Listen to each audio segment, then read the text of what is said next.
What kind of manager schedules 3 people to run a dinner rush on a Friday night?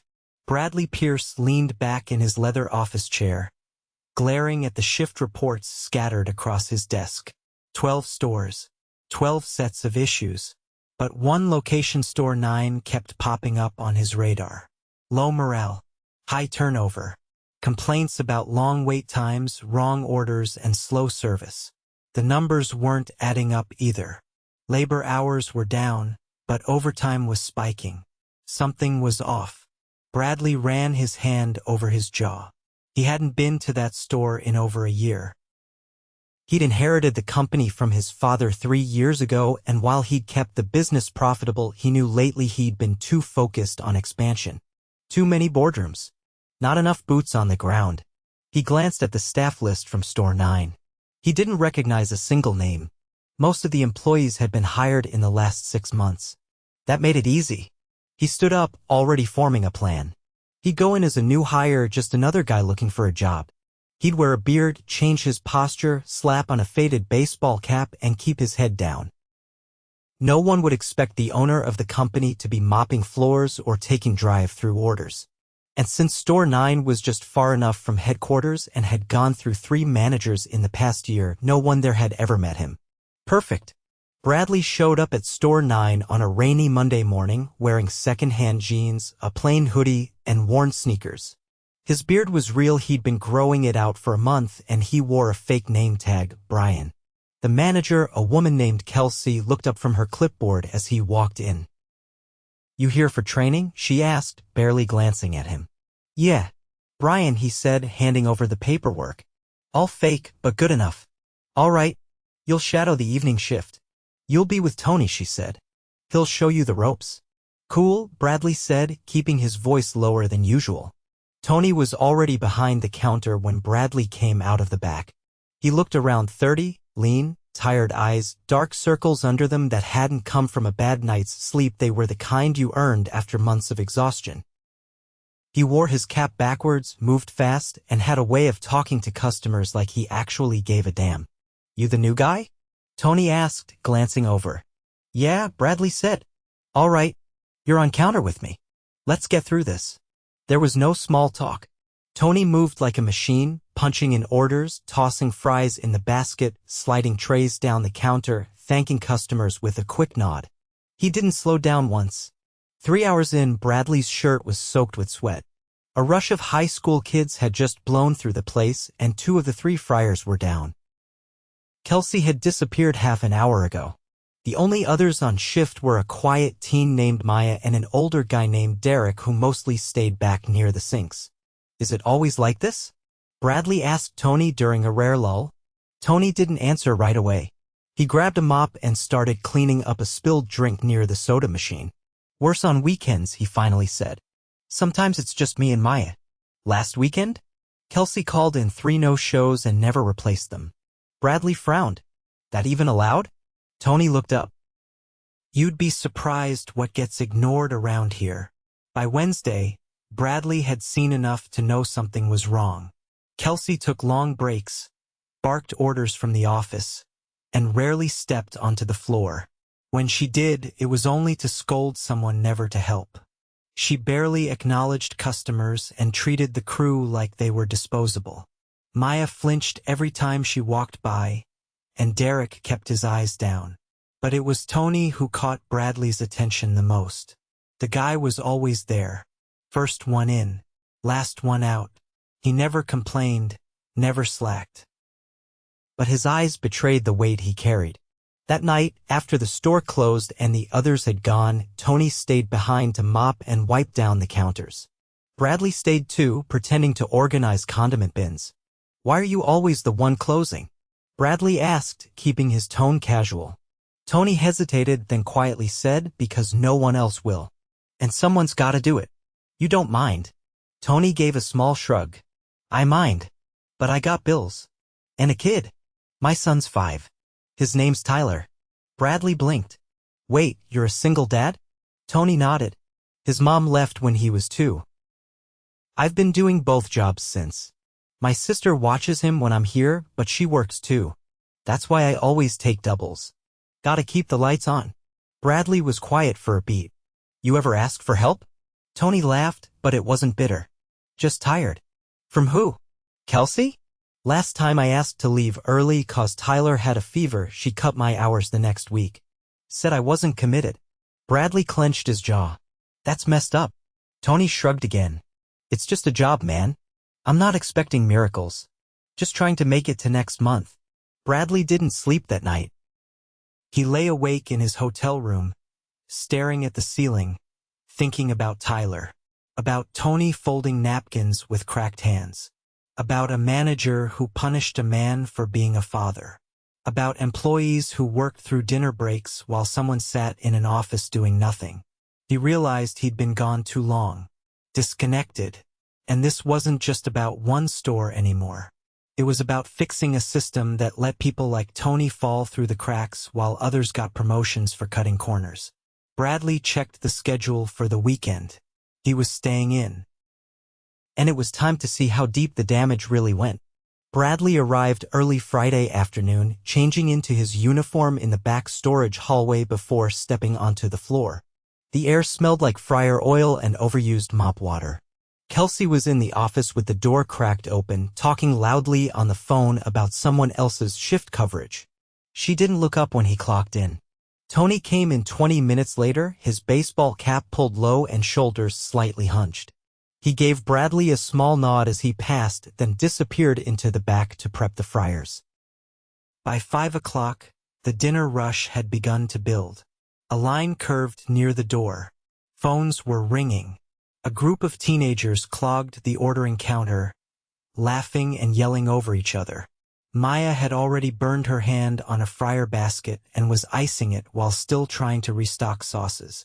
Kelsey stayed in the office through most of it, only coming out when the drive-through timer went red and she needed to yell at someone to pick it up. Bradley moved between stations, watching and working. He watched a mother with 2 toddlers leave after waiting 17 minutes. He watched Derek push through a clogged dish bin, sweat dripping from his forehead, never asking for help. And he watched Tony step into every gap without being asked, grabbing orders off the heat rack, refilling drinks, resetting drop trays, never once slowing down. At one point, Bradley leaned over and said, "How long does this rush usually last?" Tony glanced at the clock. "Another hour, maybe more. Depends if the late shift shows." When the clock hit 7, no one else walked through the door. Bradley caught Tony looking toward the entrance, then back at the food line. "I guess that's a no," Tony muttered. Kelsey came out holding her phone, looking irritated. "Shannon called off," she said, like it was a weather report. "So you 3 are closing." Bradley wiped his hands on a towel. "All of us are already here since 3. Kelsey looked at him like he'd pointed out the color of the ceiling. "Yeah, and..." Then she walked back into the office. Around 8:30, a man came in with a delivery order that was missing half its items. Tony apologized before the guy could raise his voice, offered to remake everything fresh, and threw in 2 desserts without asking. The man left calmer, but the damage was done. That was the 3rd complaint that night. Bradley started watching the monitors near the kitchen more closely. The prep screens were backing up. Orders were disappearing and reappearing inconsistently. After the crowd thinned, Bradley pulled Tony aside near the soda machine. "Are those order screens supposed to reset like that?" Tony shook his head. "Happens only here. I told Kelsey months ago. She said tech support would cost too much unless it totally broke." "That seems risky." Tony leaned against the wall for a second, rolling his shoulder like it had been bothering him. "Everything here's risky. Last week, the walk-in freezer was stuck at 28 degrees for a whole day. She told us to keep using it anyway." Bradley didn't respond. He didn't trust himself to. By 10, the store was mostly quiet, and Bradley found Tony in the back kitchen cleaning grease traps. Maya had left after her shift ended, looking drained. Derek was still handling dishes, but slower now, like he was trying to stretch his energy to the finish line. "Do you always do these traps yourself?" Bradley asked. Tony didn't look up. "Yeah. Kelsey says no one else does them right. So it's either me or no one." Bradley crouched beside him. Ever think about leaving? Tony kept scraping. I've thought about a lot of things. Doesn't change the rent. You ever talk to corporate? Tony finally paused, resting his arms on his knees. That's a joke. You send an email, you get an auto reply. Call the number, it goes to voicemail. I've stopped trying. Bradley sat back on his heels. What if someone higher up actually listened? Tony gave a quiet laugh. Then they'd see this place is held together with duct tape. But they don't come here. This store's too far off the radar. Bradley stood. Maybe not for long. Tony didn't answer. The next day, Bradley arrived at the restaurant before the sun was fully up. The early shift was short, just him, Derek, and a part-time college kid named Zane who was new. They opened late because no one had restocked the condiments the night before. Kelsey didn't show up until nearly 10, coffee in hand, complaining about her tire pressure light. When Bradley asked if she'd checked the schedule for next week, she waved him off. I'll get to it after lunch. But lunch came and went. Around 2, she left entirely, telling Zane she had an off-site meeting and to call her if anything blew up. An hour later, the soda machine overflowed, leaking syrup under the counter.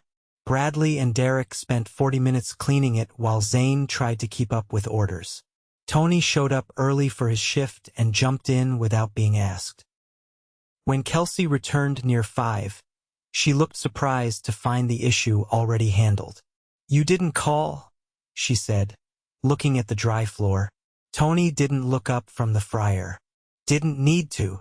Bradley caught the faintest flicker of annoyance cross her face. Saturday night was worse than Friday. The line wrapped around the building by 6. The drive-through headset shorted out twice. A customer slipped on an unmarked spill and left yelling. Kelsey was nowhere to be found for most of it. At one point, Tony pulled Bradley aside behind the walk-in cooler.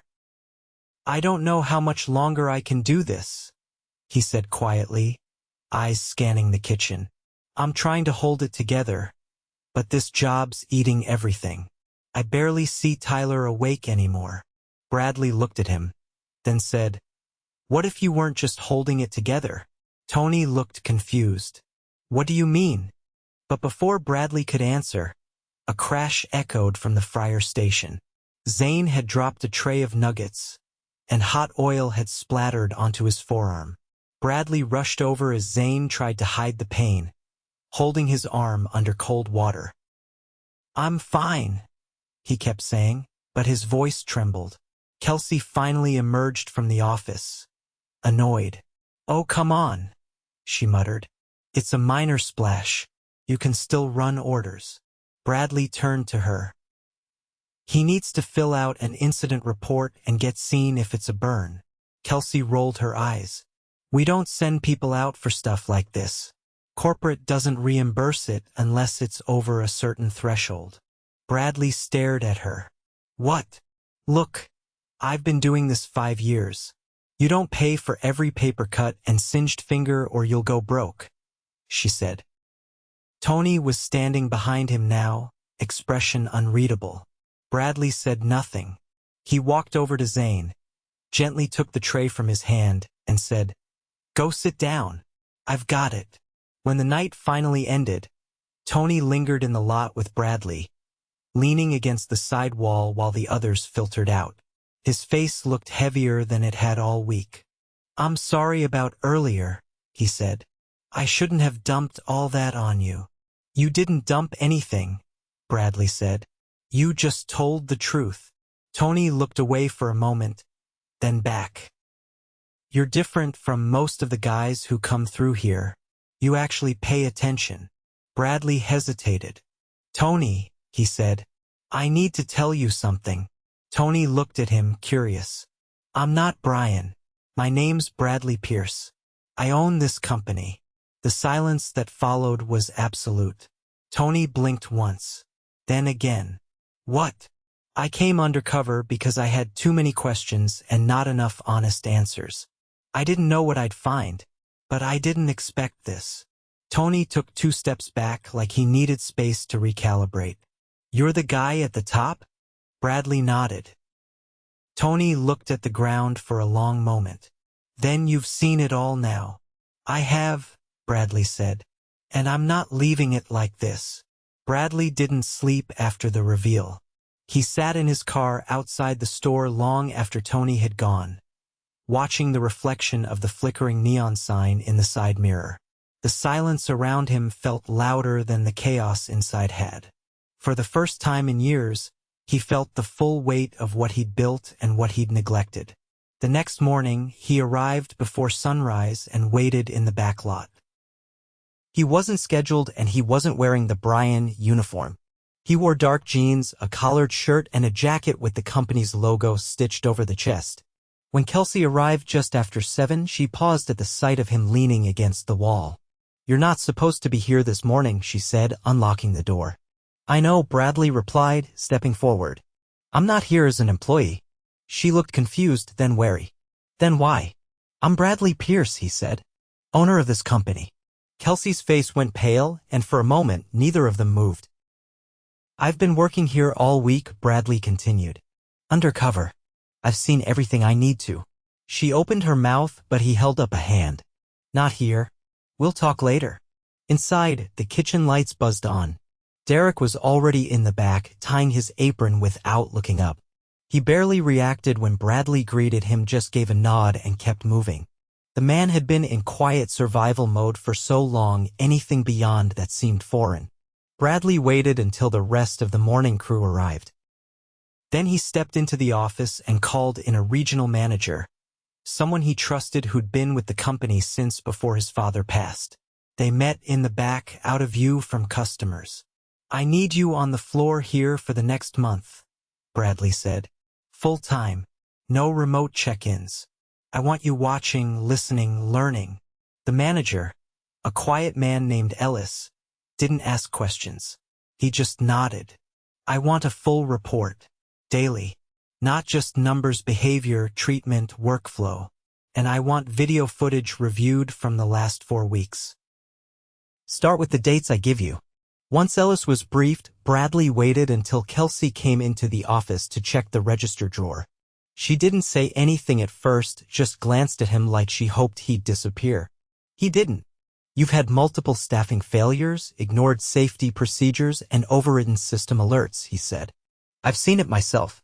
I've also reviewed your shift logs. You've been clocking out for breaks while never leaving the office, and employees have been covering your responsibilities without compensation or recognition." She shifted her weight, arms crossed.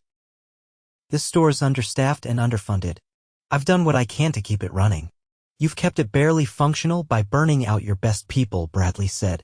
"You've created a reactive environment that punishes loyalty and rewards silence. That ends now." Kelsey's tone went flat. "So what does that mean?" "You'll be placed on administrative leave while we complete a full investigation. Your access is revoked effective immediately." Her expression hardened, but she didn't argue. She left without another word. By noon, word had spread among the staff. No one said anything directly to Bradley, but he noticed the shift in energy. The silence was less tense, the movements less frantic. It wasn't relief yet, but it was the absence of dread. Tony arrived for his evening shift and stopped short when he saw Bradley in the office doorway. "You're still here," he said. "I wasn't finished," Bradley replied. Tony glanced around, then lowered his voice. "Is she gone?" "For now," Bradley said. "There's a lot to fix. I need your help." Tony looked skeptical. "I'm not a manager." "I'm not asking you to be," Bradley said. "I'm asking you to tell me what's broken and how to fix it. You've kept this place standing. You know what it needs." Tony hesitated, then nodded once. They sat in the back room after closing, lights low, the sound of the soda machines hissing in the distance. "First thing," Tony said, "we need a real closing crew. 2 people can't clean a full kitchen in under an hour. That's why stuff gets skipped." Bradley took notes. "We also need working equipment. The prep screen wipes orders if it freezes. We've lost entire deliveries because of that." Bradley kept writing. "The freezer's still off temp. I wouldn't trust anything in there after noon. And the fryer oil hasn't been changed in 2 weeks. They just top it off every day." He paused, then added, "And people are scared to speak up. Everyone's seen what happens when you ask for anything. Hours disappear, or worse." Bradley looked up. Has anyone ever asked corporate directly? About conditions? Tony shook his head. Everyone assumes it won't matter. From now on, it will. The next morning, Bradley returned with Ellis and 2 members from the compliance team. They spent the day inspecting every piece of equipment, auditing time cards, and interviewing staff one by one. No one was pressured. No one was dismissed. By the end of the day, Bradley pulled Tony aside. I want to try something, he said. Not a promotion. A trial. You build the schedule for the next 2 weeks. Choose the crew.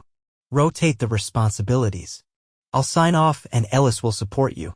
Tony looked caught off guard. Why me? Because you understand how this place works better than anyone else. And because you give a damn. Tony nodded slowly. All right. I'll try. The following week was rough but better. Tony adjusted the shifts so no one worked more than 1 double. He paired strong workers with new hires. He removed late closers from early openers. By the 4th day, Maya cracked a joke while restocking sauces, something Bradley hadn't seen her do once before. Derek started offering suggestions, small things like rearranging the dry storage to make restocking easier. Zane asked for extra training on the register system during his break. None of it came from pressure. It came because people finally felt seen. Bradley didn't interfere. He watched. He cleaned tables. He ran food. He stayed until the last mop stroke hit the floor. And on Friday night, when the rush came, something unexpected happened. They kept up. Not because they had more people. They didn't. But because the ones they had worked like a team. Orders were accurate. Customers didn't leave angry. And for the first time, no one looked at the clock every 5 minutes. After close, Bradley slipped into the back lot where Tony was sitting on an upside-down milk crate, sipping from a paper cup. You look less exhausted, Bradley said. I'm not sure if that's real or just adrenaline, Tony replied, smiling faintly. Either way, it's progress. Tony looked over. You really mean all this? This isn't some PR stunt. I wish it were that simple, Bradley said. But no. This is about fixing what I ignored. And I can't do it without people like you. Tony was quiet for a moment, then said, I never expected anyone up top to care about a guy like me. I didn't either, Bradley said, until I saw what it costs not to. They sat in silence for a while. Not heavy, just still. Then Tony stood. I've got to get home. Tyler's got a school project due Monday, and I promised I'd help him build a volcano. Bradley stood too. You'll be off all weekend. Paid. Tony froze. What? You've earned it. And we're restructuring your hours. No more back-to-back doubles. No more unexpected closings. Tony looked like he wasn't sure whether to laugh or sit back down. You're serious, he said. I am. Tony rubbed the back of his neck. I don't know what to say. You already said enough, Bradley replied. Now it's my turn to act. The following Monday, Bradley walked into headquarters with a different posture, less of a CEO returning from a visit and more of a man carrying the weight of what he'd seen. He didn't take the elevator to his office. Instead, he went straight to the operations floor where a group of regional directors were gathered around a planning board. At the sight of him, the room quieted. We're stopping all hiring freezes, he said without preamble. Effective immediately. One of the directors frowned. That'll blow our third quarter projections. I don't care, Bradley said. We've been running stores with skeleton crews and calling it efficiency. It's not. It's neglect. A few exchanged glances, but no one interrupted. We've also been rewarding managers who cut labor costs without reviewing how they do it. That ends now. I want a full audit of every location's staffing pattern versus their incident reports and customer feedback. Start with store 9, then move outward. Someone asked how many stores he planned to visit. Every single one, he said. He turned and walked out before anyone could follow up. The next day, he returned to store 9 not to observe but to implement. He didn't bring a film crew. He didn't wear a suit. He brought a clipboard, a repair technician, and a payroll specialist. The clipboard contained a plan. Tony was already in the back, prepping for the early shift. He looked surprised when Bradley walked through the kitchen doors.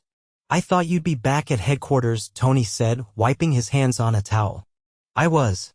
But I'm not done here." Bradley handed over a printed schedule. The columns were clean, evenly balanced, and for the first time in weeks, every shift had more than 3 names listed. Tony scanned it. Where'd all these people come from? "We pulled trained floaters from overstaffed locations. Some were getting underused. They're here for the next 4 weeks. After that, we'll reevaluate based on volume and retention." Tony looked at the bottom corner of the page. "You've got Maya closing only twice next week. She's still in school. She shouldn't be here 6 nights a week." Tony shook his head slowly. "You really mean to turn this around?" "I do. And I'm not stopping at schedules." The repair technician spent the morning fixing the order screen glitch and replacing the fryer thermostat. By mid-afternoon, the walk-in freezer had been recalibrated and approved by compliance. The payroll specialist went over every time card from the past 2 months, noting inconsistencies and processing back pay for missed overtime. Bradley didn't announce these changes to the team all at once. Instead, he pulled people aside individually, explained what was happening, and asked for their input on what else needed improvement. Most were hesitant at first, unsure if it would stick. By Friday, the difference was undeniable. The restaurant wasn't perfect. They still had rush periods they barely kept up with. A new hire quit after 1 shift. A delivery truck showed up 2 hours late.